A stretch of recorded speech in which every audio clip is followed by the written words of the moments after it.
guys, welcome back to Let's Play Legend of Mana. I'm your host, Professor Charisma. Last time we left off, we did the Teardrop Crystal. Today, we will be reading the library! Whoa, since when are there crabs here? Oh, these are all the crabs I got from the SS Buccaneer. What were they doing here? Alright. So I said it before, I was going to read through this entire thing, so I will. Here's what the game has to say about these various characters that we've encountered. Niccolo. He believes that he brings happiness to his customers with his transactions, but he sometimes plays dirty tricks on them, dislikes the sproutlings and the flowerlings. Escad. Born into the Leota family of holy knights, he fights for the cause of justice with an overbearing sense of righteousness. He also fucking disappears. Diana, a monk soldier who protects Gato's temple.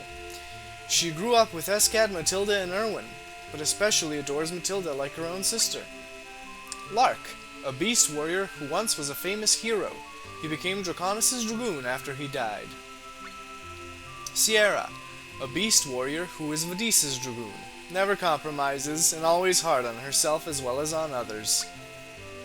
Pearl, Elazul's partner. She sometimes has a tough time speaking clearly and is also very shy. Has a tendency to wander off and get lost while thinking. Lady Blackpearl, a Jumi knight who devotes herself to leading the Jumi through the threat of extinction, a very logical and level-headed individual. Elazul, Pearl's knight, and one of the youngest Jumi. He speaks and acts in a rough manner, and thus starts the occasional fight. El, a siren who refuses to sing as a result of an accident. Friends with Flamshi and Monique. Bud, Lisa's twin brother. He thinks that he is a great sorcerer, though he still has much to learn. He was run out of the Academy of Magic because he was too mischievous. His magic frying pan was once his mother's. Crazy how he was somehow too mischievous compared to the kids that go there, huh? Lisa, a better sorcerer than her twin brother. She carries around her father's broomstick. Erwin, a half-demon who is a childhood friend of Diana, Escad, and is particularly close to Matilda. Excuse me? Erwin! He took away Matilda's elemental powers when he saw her suffering from her fate. This caused Matilda to age much more rapidly than she was supposed to. Matilda! Born into a family of priests in Gato, she began to question the life that awaited her. Matilda became attracted to Erwin and his free way of life. Matilda! A decade ago, her powers were taken by Erwin after their temple escape was stopped by Escad. She has aged drastically since then. Inspector Boyd. I have a headache, so I don't quite want to do the end of the game yet. I figure reading is nice. It'll mellow me out. A little man with a really loud voice that could even reach a nearby land. He might be the most honest and kind-hearted man you will ever meet. Sandra, the notorious jewel hunter who steals only the most brilliant jewels. Her daring thefts resulted in secret admirers of her work.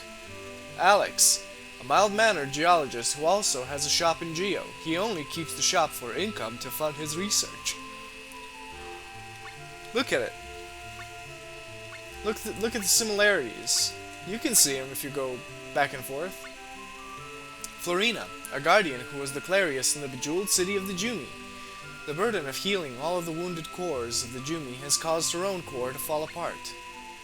Flamshi, a teenage mermaid who is sometimes a little hard to deal with. She sneaked out of her family one day and went to the beach, where she met El and befriended El.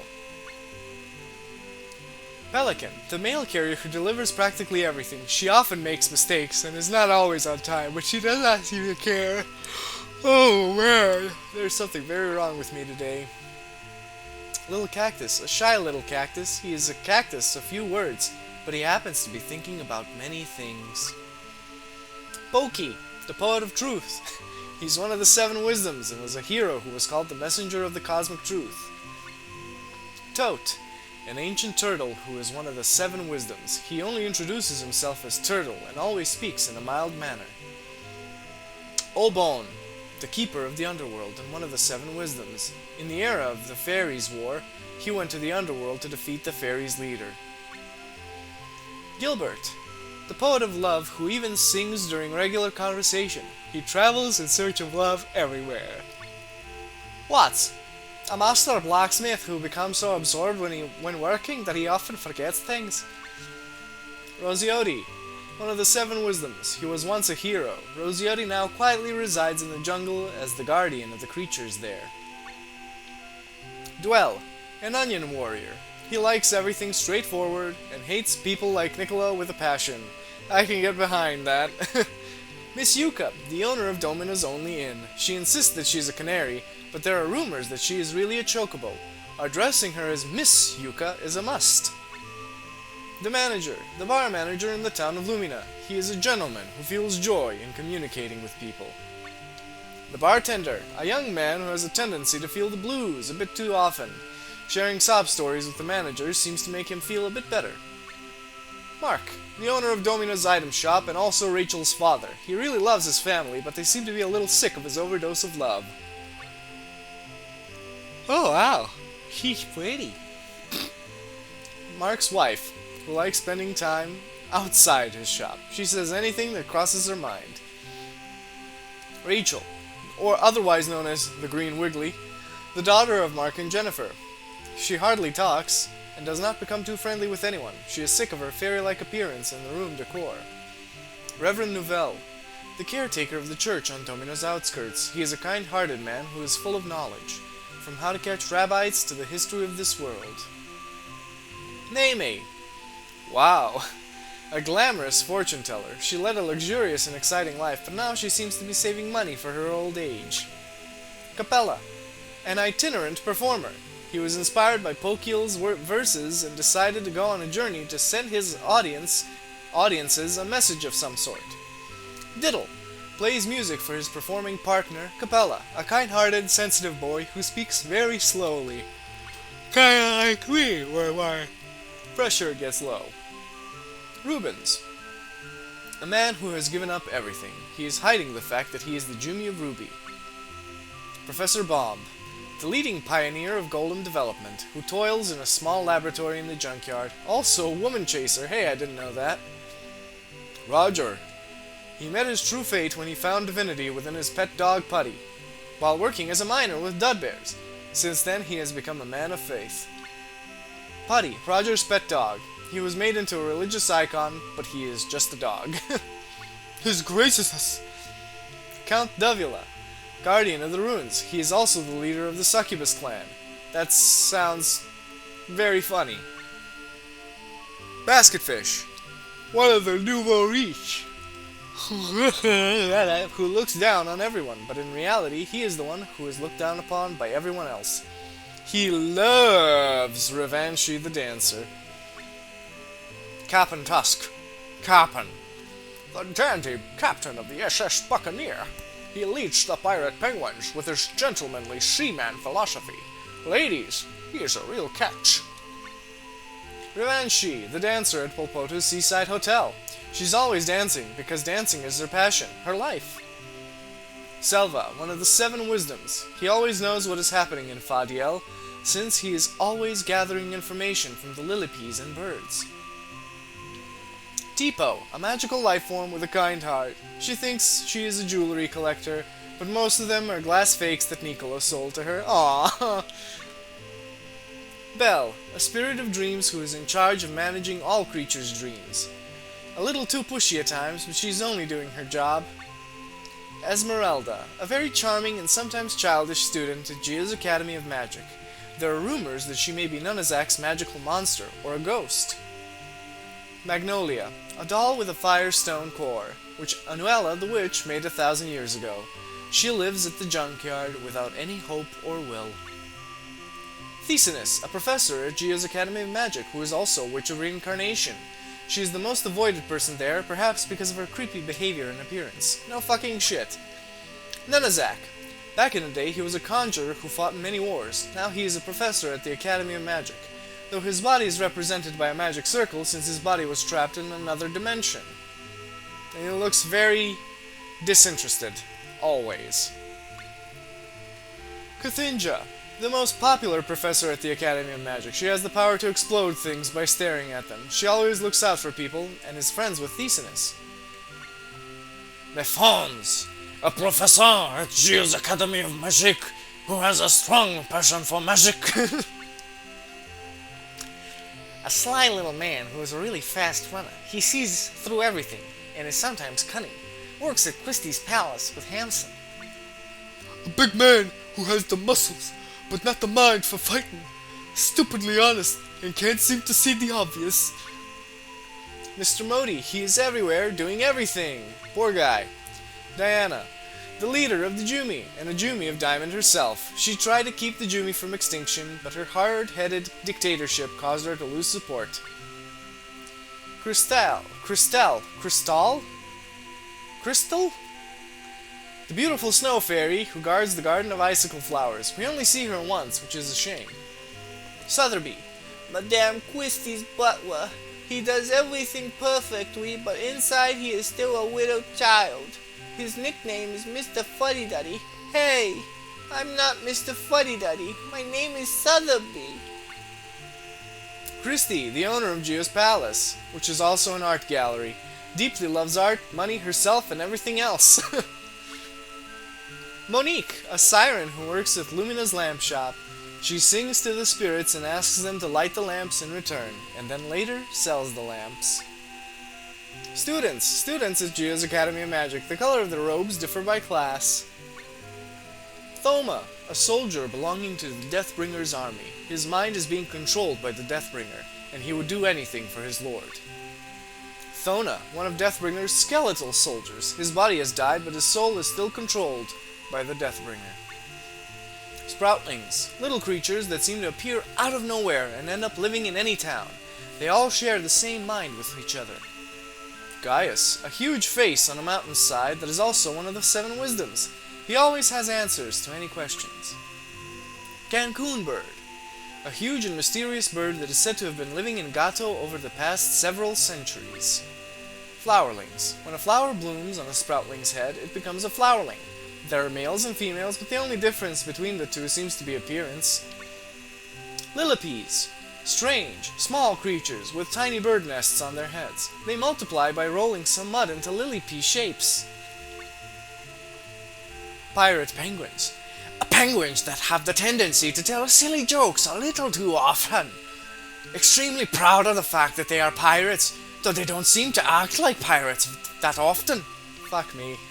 Fairies deeply love nature and dislike humans, but they are still interested in what humans are up to. Typical fucking fae. Dudbears, diggers who work for Roger's mining business. Now they are forced to join his new religious activities with a dog as their lord.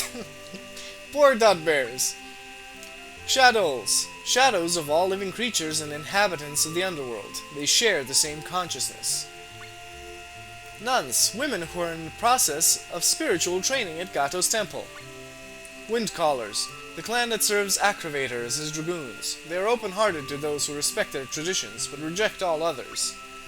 Trent, the ancient tree that lives in the backyard at home. He swallows seeds to produce fruits and vegetables on his branches. And Boink, a strange creature that knows the links between dimensions. Those who touch it will immediately fly to where its tail is. Now let's see, did we miss anyone? Is there a missing thing here? Oh, there is. Who could that be?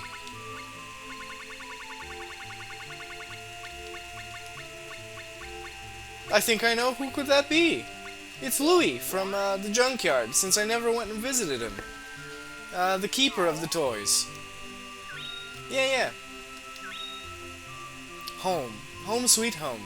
Your home is comfortably located near a great tree, surrounded by nature. Many visitors come and go. Domina, a lively town frequented by traveling merchants and entertainers. The outskirts boast a church with a fabulous view of the countryside. Luan Highway. This highway was once traversed by the merchants and entertainers, but the highwaymen have stopped all traffic. Some say that one of the 7 wisdoms lives nearby. Mecca Caverns. This limestone cavern was created by underground currents. Over the centuries it was hollowed out and pillars were created. The cavern is made up of many levels. Lake Kilma. This sizable lake is surrounded by quiet forested mountains. Fairies, servants of the lake, are often witnessed there. Some say that incredible treasure lies under the lake. The Gato Grottos. A town protected by divine winds. It is always windy on the dangerous precipices. The Temple of Healing there is dedicated to the spirits of air and fire. Jungle. Due to the thick vegetation, many become lost in this jungle, including me! Others claim to have witnessed fairies, including me! While some say one of the wisdoms resides here, including me! Yeah, I've seen him.